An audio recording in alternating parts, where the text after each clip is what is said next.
Topping today's consumer news, the FDA is warning parents and caregivers of a possible danger using baby neck floats. They say an infant has died and another was hospitalized using the same item. Neck floats are kind of inflatable plastic rings worn around a baby's neck that allow them to float freely in water. Parents and caregivers use these products during bath time while their baby is swimming or as a physical therapy tool. But the FDA now says not to use the product as it can lead to death or serious injury.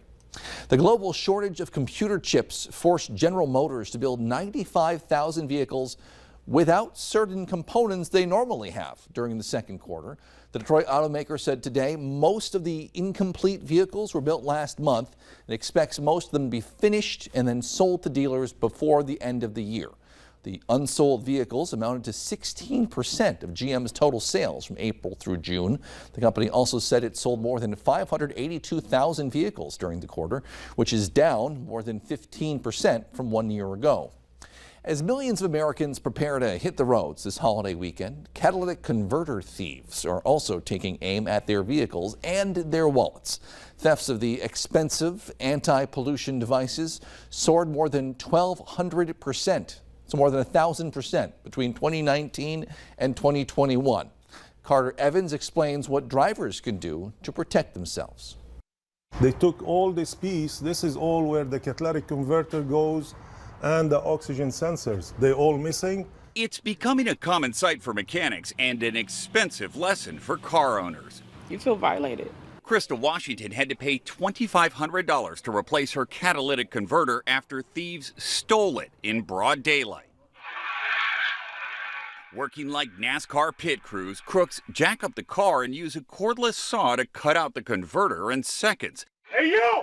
This man confronted thieves as they crawled underneath his truck. Since COVID started, the theft of catalytic converters has gone up like crazy.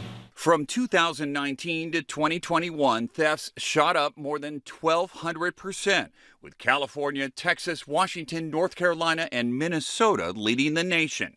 Without your catalytic converter, you really just can't drive the car. Consumer Reports auto reporter Benjamin Preston says what makes them so expensive is what's inside.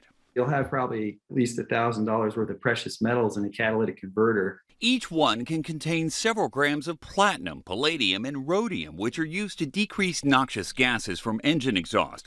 And with today's prices for those metals, thieves can sell them to scrap yards for up to a couple $100 a piece. In Los Angeles, police have offered to etch VIN numbers onto catalytic converters to deter theft.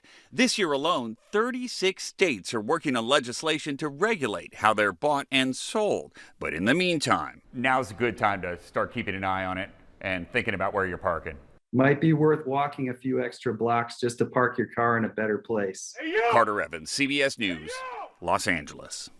Local law enforcement have also reported upticks in catalytic converter thefts over the last year or so. You can get your catalytic converter marked at a number of auto shops around the Fargo-Moorhead area. Still ahead, Nathan's back in with an update on your Friday evening forecast and the holiday weekend ahead.